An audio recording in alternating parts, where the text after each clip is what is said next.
Nak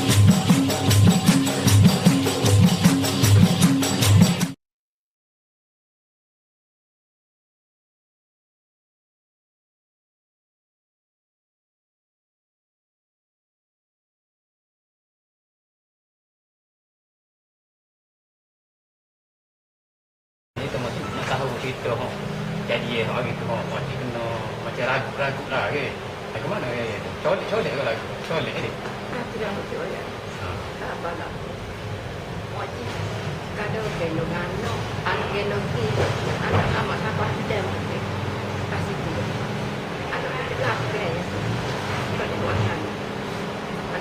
Tak. Ya, jalan gitu ya. Ini masjid. Wajibnya masuk. Dia pun masuk. Sedih sekali wajib. Jadi dia masuk depan nak ditahan betul. Lazimnya sebelum ini, setiap kejadian jenayah kerap berlaku di kawasan bandar dan kota-kota besar sahaja. Tetapi akibat peredaran dunia, pertukaran musim dan sikap manusia yang sentiasa berubah watak menyebabkan kejadian di kawasan itu kini beralih arah ke kampung-kampung dan bahagian pedalaman pula. Masalah rempit, penagihan najis dadah dan ganja, samun, rompakan dan pecah rumah. Kini kejadian menculik mangsa pula dilakukan di kawasan-kawasan kampung. Kalau tidak kanak-kanak yang menjadi mangsa, kadang-kadang orang tua dan warga emas juga tidak terlepas dari perhatian penjenayah. Hanya satu yang mereka harapkan ialah barang kemas yang dipakai oleh mangsa. Kejadian menculik warga emas sebagaimana yang dialami oleh mangsa Maksum binti Tih atau Mek dari kampung Padang Tembusu, Tumpak, Kelantan pada 7 April tahun 2015 yang lalu adalah contoh jelas kejadian jenayah juga dilakukan di kawasan kampung. Ketika ditemui SAR TV, Maksum memberitahu kejadian itu berlaku berhampiran dengan Masjid Abdul Rahman ketika beliau berjalan kaki ke masjid itu yang letaknya berhampiran dengan kediamannya untuk menunaikan solat maghrib. Katanya, ketika hampir dengan masjid tersebut, sebuah kereta melalui laluan yang sama menghala ke arahnya, sementara anak-anaknya pula bermotosikal sambil bergerak perlahan dari arah belakang. Maksum menambah, ketika beliau hampir untuk menaiki tangga masjid itu, sebuah kereta yang melalui laluan yang sama berhenti berdekatan dengannya sambil salah seorangnya membuka pintu kereta berkenaan seolah-olah ingin bertanya hal jalan. Dalam keadaan Maksum tidak menyedari bahaya yang pasti berlaku terhadapnya. Dengan tiba-tiba, suspek terbabit menelangkup Maksum dengan kain tudung yang dipakainya sehingga menyebabkannya berasa lemas kerana terkejut dengan kejadian yang begitu pantas itu. Maksum yang berasa dia dalam bahaya itu segera mengangkat tangan meminta pertolongan, tetapi tidak didengari oleh sesiapa termasuk dari jemaah masjid dan anak-anak yang sedang mengikutinya dengan motosikal dari arah belakang itu. Ini disebabkan ketika itu kain tudungnya masih menelangkup bahagian mukanya yang menyebabkan suaranya yang tidak bermaya itu amat perlahan kerana dilindungkan kain tudungnya. Makcik mengangkat tangan dan kain tudung sambil bertempik meminta tolong, tetapi tiada siapa yang dengar, ujar Maksum. Namun, Maksum masih berteriak meminta pertolongan dengan berteriak sehingga suaranya serak dengan menyebut orang jahat telah menculiknya. Suara tempikannya dianggapnya paling nyaring namun tidak didengari oleh sesiapa. Tiada orang yang datang memberikan pertolongan kerana ketika itu waktu solat telah bermula. Menurutnya, anaknya yang sedang mengikutinya dengan motosikalnya ketika itu hanya dapat melihat selipar yang dipakai oleh ibunya itu telah tertanggal dari kaki. Katanya, pada ketika itu dia rasakan pintu kereta tersebut masih belum ditutup. Pemandunya pula memandu pada ketika itu juga kerana tidak ingin disyaki oleh sesiapa. Beliau ditarik dan disumbat ke dalam kereta itu seperti guni beras.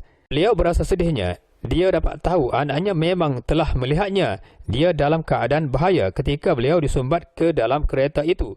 Pintu kereta masih terbuka. Katanya, anak-anaknya seperti tercengang dan tidak dapat berbuat apa-apa dengan kejadian itu. Apabila anak-anaknya masuk ke masjid untuk bersolat, mereka tidak perasan bahawa ibunya tiada dalam masjid ketika itu. Makcik sedih juga sebab anak-anak tercengang, tidak dapat berbuat apa-apa. Mereka sangka makcik telah ada dalam masjid itu, katanya. Selepas anaknya selesai solat sunat, barulah anaknya itu perasan ibunya tiada dalam masjid itu. Akhirnya mereka bergegas keluar masjid untuk melihat keadaan di luar pula. Katanya kejadian itu berlaku hampir solat maghrib pada 7 April tahun 2015 lalu. Dia tidak begitu perasan jenis kenderaan yang digunakan oleh penculik itu. Namun, beliau mendengar anaknya menyebut seperti Proton Saga model terbaru berwarna coklat. Sambungnya, selepas beliau dimasukkan ke dalam kereta Proton Saga coklat itu, kereta itu membuat pusing ayu mulai hadapan rumahnya. Beliau tidak tahu ke manakah beliau dibawa oleh dua penculik itu setelah dia dimasukkan ke dalam kereta tersebut, kerana keadaan mukanya masih bertutup dengan kain telekung yang dipakainya. Ditanya jumlah penculik dalam kenderaan itu, beliau menjelaskan seperti 2 orang sahaja berdasarkan daripada perbualan mereka. Beliau turut mendengar perbualan kedua-dua penculik itu yang membicarakan tentang gelang dan cincin yang dipakainya ketika itu. Katanya, gelang dan cincin itu dipakainya sejak dulu sehingga sekarang. Bukannya beliau membawa barang kemas. Selepas itu, beliau mendengar perbualan pemandu kereta itu yang mengarahkan rakannya supaya meraba di lehernya pula. Rakannya meraba di lehernya tetapi tiada. Selepas itu beralih ke telinganya pula. Juga tiada barang kemas yang dipakainya. Pada ketika itu, beliau bersuara bahawa dia tidak membawa apa-apa barang kemas sebab beliau memang tiada barang kemas kerana dia membahasakan mak sudah tua kepada kedua-dua penculik itu. Apabila ditanya apakah dialek perbualan kedua-dua penculik itu, beliau menjelaskan bahawa amat jelas dialek yang dibualkan oleh kedua-dua penculik itu adalah dialek Kelantan.